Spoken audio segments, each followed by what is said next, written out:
Brain સ્ટ્રોકનું પ્રમાણ પણ વધી રહ્યું છે અને ખાસ કરીને આ વખતે હુએ થીમ જાહેર કરી છે. આ વખતની થીમ શું છે? વર્લ્ડ વાઇડ એવરી યર દર વર્ષે 29 ઓક્ટોબર એ બ્રેન સ્ટ્રોક ડે તરીકે ઉજવવામાં આવે છે કે મનાવવામાં આવે છે.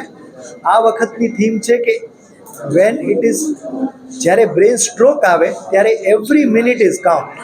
એનો મતલબ એ છે કે કોઈને પણ બ્રેન સ્ટ્રોક આવે તો ટાઈમ બગાડ્યા વગર તાત્કાલિક સારવાર લેવી હિતાવહ છે, જેનાથી લાઈફ લોંગ લકવો કે પેરાલિસિસ કે ખોટખાપણ રહેવાની શક્યતાઓ આપણે બહુ જ ઓછી કરી શકીએ છીએ જો એને તાત્કાલિક સારવાર આપી. Every minute count, that is a slogan.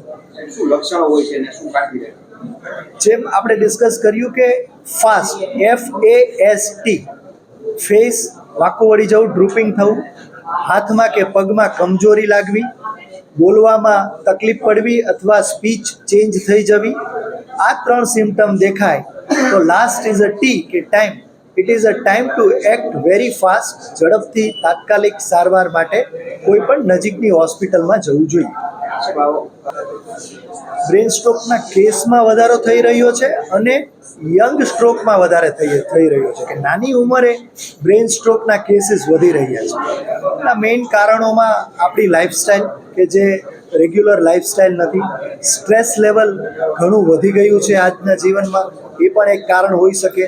આપણે આપણા હેલ્થને એટલું ઇમ્પોર્ટન્સ નથી આપતા, રેગ્યુલરલી હેલ્થ ચેકઅપ નથી કરાવી રહ્યા, અને જેને બીપી કે ડાયાબિટીસ જે આજે નાની ઉંમરે આવવા માંડ્યા છે એ પણ એક કારણ હોઈ શકે કે નાની ઉંમરે સ્ટ્રોક વધવા માંડ્યા છે. ટ્રીટમેન્ટમાં જો માઇનર સ્ટ્રોક હોય તો એને ઇન્જેક્શનથી સારવાર આપી શકાય.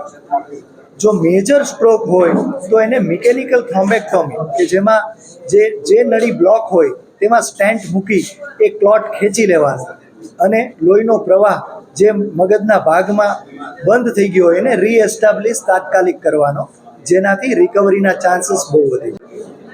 મારું નામ ડૉક્ટર હિરલ હાલાની શેખ છે. હું સિનર્જી હોસ્પિટલમાં કન્સલ્ટન્ટ ન્યુરોલોજીસ્ટ તરીકે કામ કરું છું. ખાસ કરીને બ્રેન સ્ટ્રોકના પ્રમાણની વાત કરીએ તો હાલમાં પ્રમાણ છે ને લાઈફસ્ટાઈલ જે સૌરાષ્ટ્રવાસીઓ છે ખાસ કરીને એને લઈને આપણે શું કહેવું? સો હાલમાં બ્રેન સ્ટ્રોકનું પ્રમાણ ડેફિનેટલી વધી રહ્યું છે, વર્લ્ડ વાઇડ વધી રહ્યું છે, અને જેમ સરે વાત કરી એમ યંગ એજમાં ખૂબ જ વધી રહ્યું છે. એટલે પહેલાં જે આપણે 70s 80sમાં જોતા હતા, 40s 50sમાં યંગ એજમાં વધારે જોવા લાગ્યા છે. અને એના કારણોમાં મેઇન આપણી લાઈફસ્ટાઈલ, એમાં સ્ટ્રેસ, આપણા કામ રિલેટેડ સ્ટ્રેસ, આપણી food habits, sleep habits, stress management, એ બધાનું કોન્ટ્રીબ્યુશન છે. શું કરવું જોઈએ આપના માટે સલાહ? સો 3 વસ્તુ સૌથી વધારે ઇમ્પોર્ટન્ટ છે, દેટ ઇઝ એક્સરસાઇઝ. હવે નવા આપણે ટ્રેન્ડ પણ તમે સાંભળ્યું હશે, સિટિંગ ઇઝ ન્યૂ સ્મોકિંગ. બેઠાડું જીવન, સેડેન્ટરી લાઈફસ્ટાઈલ ખૂબ જ નુકસાનકારક છે. સૌથી પહેલું એક્સરસાઇઝ ઇમ્પોર્ટન્ટ છે. બીજું ફૂડ, હેલ્ધી ફૂડ અને વહેલું જમી લેવું, અને ઊંઘ વ્યવસ્થિત કરવી, સ્લીપનું પ્રમાણ. સ્લીપ છે એ બ્રેઇન ફંક્શનિંગ માટે ખૂબ જ જરૂરી છે. અને ત્રીજું most important, regular health checkup કરાવવા. બિકોઝ આજે અમે સ્ટ્રોક જોઈ રહ્યા છીએ નાની એજમાં, જેમાં આપણે એક્સપેક્ટ ના કરી હોય કે એમને ડાયાબિટીસ હશે, બ્લડ પ્રેશર હશે, એવા લોકોને પણ બીમારી નીકળે છે.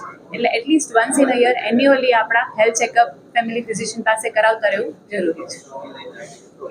સર આપનું નામ અને ડેઝિગ્નેશન? મારું નામ ભુજમાં પ્રેક્ટિસ કરું છું.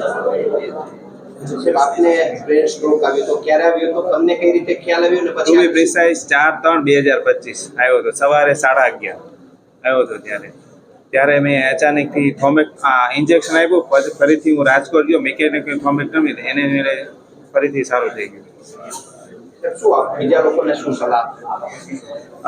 ખાસ મને જ્યારે સ્ટ્રોક આવ્યો હતો ત્યારે હું સૂતો નહોતો વધારે. એકચ્યુઅલી હું વર્ક વધારે કરતો. So you have to take rest properly મારા હિસાબથી. અને મને ડાયાબિટીસ હતું 2 years. એટલે ડાયાબિટીસ દવા તો રેગ્યુલર લેતો હતો, એનાથી સારું થઈ શકે. એની તમે દવા રેગ્યુલર લો તો એની મેળે સારું થઈ શકે. કઈ રીતે ટ્રીટમેન્ટ લીધી હતી? હું ટેબ્લેટ ખાતો હતો, નોર્મલી ટેબ્લેટ ખાતો. એક્સરસાઇઝ એન્ડ અત્યારે રેગ્યુલર એક્સરસાઇઝ કસરત કરું છું રેગ્યુલર.